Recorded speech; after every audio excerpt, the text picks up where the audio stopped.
ଅଛି କି ଆଜିର ଦୁନିଆରେ ସମସ୍ତ ମା ଓ ବାପାଙ୍କର ଟେନସନ ଆମ ପିଲା କଣ ପାଇଁ ସକ୍ସେସ୍ ପାଉନାହାନ୍ତି। এই কোশ্চিন উত্তর ଆପଣମାନଙ୍କ ପାଖରେ ଅଛି କି? କାହିଁକିନା এই কোশ্চিন ଉତ୍ତର ଦେବା ପାଇଁ ଆମେ ଆଜି ଭିডিଓ ବନେଇଛୁ।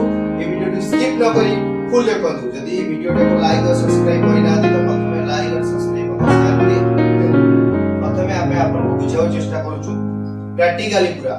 ଦେଖନ୍ତୁ ଆମ ପାଖରେ କଣ ଅଛି ନା କିଛି ମାଟି ଅଛି ଆଉ କିଛି ପଥର ମଧ୍ୟ ଅଛି।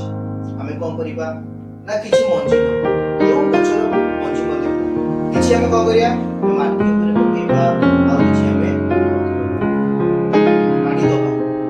ପାଣି ଦେଲା ପରେ କଣ ହବ କୋଉଠି ପ୍ରଥମେ ମଞ୍ଜି ଗଜା ହବ ତ ସମସ୍ତେ ଜାଣିଛ ଆମର ମାଟିରେ ପ୍ରଥମେ ମଞ୍ଜି ଗଜା ହବ। ପଥରରେ କଣ ପାଇଁ ହବ ପଥରରେ ତାକୁ ସେଇ ମିଳିବନି ସେଥିପାଇଁ ଗଜା ହବନି। ଆମେ ଏମିତି ଛାଡ଼ିଦବା 10 ବର୍ଷ ପରେ ପଥରରେ ଥିବା ମଞ୍ଜିକୁ ଆଣିକିରି ମାଟିରେ ପକେଇବାକୁ ଚେଷ୍ଟା କରିବା। ସେ ଗଛ ଗଜା ହବ କି କାହିଁକି ନା ଗୋଟେ ମଞ୍ଜି ଗଜା ହବା ପାଇଁ କିଛି ଟାଇମ୍ ପିରିୟଡ଼ ଥାଏ। ସେଇ ଟାଇମ୍ ପିରିୟଡ଼ ଭିତରେ ଆମେ ତାକୁ ଯଦି ମାଟିରେ ପକେଇବା ତାହେଲେ ଗଜା ହବ ନହେଲେ ହବନି। ସିଓର। ତ ସେଇପରି ଗୋଟେ ପିଲାର ଭବିଷ୍ୟତ ଗଢ଼ିବା ପାଇଁ କଣ ନା ତାକୁ ଜୀବନରୁ ଆମେ 15 ବର୍ଷ କଣ କରୁଛେ ନା ଆମେ ପାଖରେ ରଖୁଛେ କଣ ପଢିବ କଣ ନାହିଁ କଣ କରିବା ଆମେ କିଛି ଭାବୁନେ। କରୁଛି ତ ଭବିଷ୍ୟତରେ କଣ କରିବ ଭାବୁଛି। ଯେତେବେଳେ 15 ବର୍ଷ 16 ବର୍ଷ ହେଇଯାଉଛି 10th ପାସ୍ ହେଇଗଲା ଆମେ ତାକୁ ବାହାରକୁ ଛାଡ଼ିବା।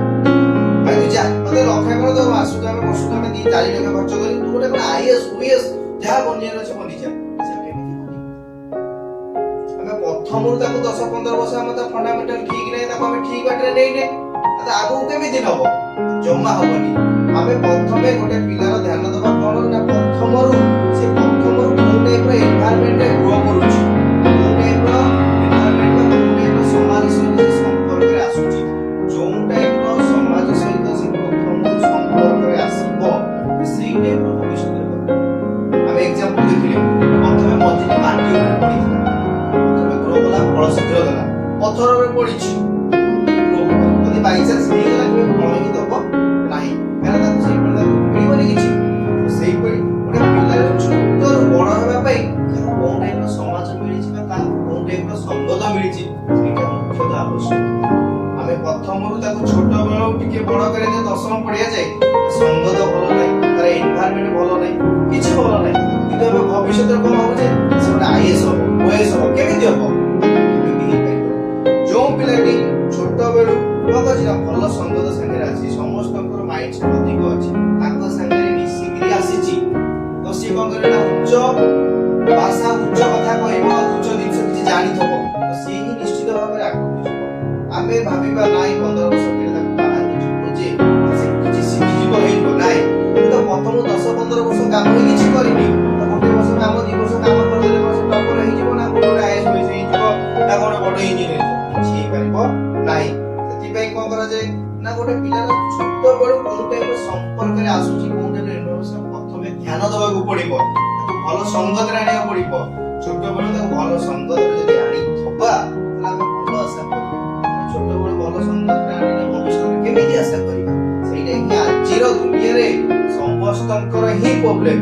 ସମସ୍ତେ ମୂଳଟାକୁ ନ ଭାବିକିରି ଭବିଷ୍ୟତରେ ଭାବୁଛନ୍ତି ଆମେ ଏତେ ଟଙ୍କା ଖର୍ଚ୍ଚ କରିଦେଲୁ ଏତେ ଟଙ୍କା ଇଏ କରିଦେଲୁ କିଛି ହେଲାନି କେବେ ବି ହବ ନାହିଁ। ତ ଆମେ ଯେମିତି ଏକ୍ସାମ୍ପଲ ଦେଲୁ ଗଛଟି ଗଜା ହବା ପାଇଁ ତାକୁ କଣ ମାଟି ଦରକାର ଥିଲା ବଢିଆ ଗଜା ହେଲା ସେମିତି ଗୋଟେ ପିଲା ଲାଇଫରେ ସକ୍ସେସ୍ ହବା ପାଇଁ ତାକୁ ଭଲ ଏନଭାୟରନମେଣ୍ଟ ଛୋଟ ବେଳୁ କିଛି ଶିଖିଥିଲେ ବଡ ଏଠି ସମ୍ପୂର୍ଣ୍ଣ ଭୁଲ କାହାର ମାତା ପିତାଙ୍କର ହିଁ ଭୁଲ ଛୋଟବେଳୁ ତାକୁ ଭଲ ଏନଭାୟରନମେଣ୍ଟରେ ହିଁ ଆଣିବା। ଯଦି ତମ ପିଲାମାନଙ୍କୁ ଲାଇଫରେ ସକ୍ସେସ୍ ଦେଖିବାକୁ ଚାହୁଁଛ ତାକୁ ଛୋଟ ବେଳୁ ଗୋଟେ ଭଲ ଏନଭାୟରନମେଣ୍ଟରେ ଆଣିବାକୁ ଚେଷ୍ଟା କର। ଯୋଉ ଏନଭାୟରନମେଣ୍ଟରେ ରହିଲେ ସେ ଭବିଷ୍ୟତ ଗଢି ପାରିବ ସେଇ ଏନଭାୟରନମେଣ୍ଟରେ ଆଣ।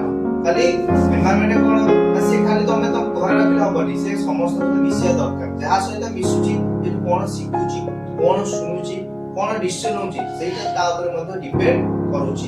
ଛୋଟବେଳେ ତାକୁ ଚେଷ୍ଟା କର ଭଲ ଏନଭାୟରନମେଣ୍ଟରେ ଆଣ ବହୁତ ଭଲ ଭାବରେ ଗଢ ତାପରେ ଆଗକୁ ଯିବାକୁ ଛାଡ। ତାପରେ ମନ ଇଚ୍ଛା ନୁହଁ ଯେ ଆମେ 15 ବର୍ଷ ରଖିବା ଖରାପ ଏନଭାୟରନମେଣ୍ଟରେ ବାହାରକୁ ଛାଡ଼ିଦବା ସେ ଗୋଟେ ଟପର ହେଇଯିବ ସେଟା ଆମେ ଆଶା ରଖିବା ଭୁଲ। ଛୋଟବେଳୁ ଯଦି ସିଏ ଭଲ ଏନଭାୟରନମେଣ୍ଟରେ ପଢି ଆସିଛି ନିଶ୍ଚିତ ଭବିଷ୍ୟତରେ ଲାଇଫରେ ସେ ଆଗକୁ ଯିବ ଆମର ସିଓରିଟି କହୁଛି। ଠିକ ଅଛି। যদি ভিডিওটি ভাল লাগিଛି ନିଶ୍ଚିତ ଭାବରେ କମେଣ୍ଟ କରିବେ। ଦେଖା ହବ ନେକ୍ସଟ ଭିଡିଓରେ।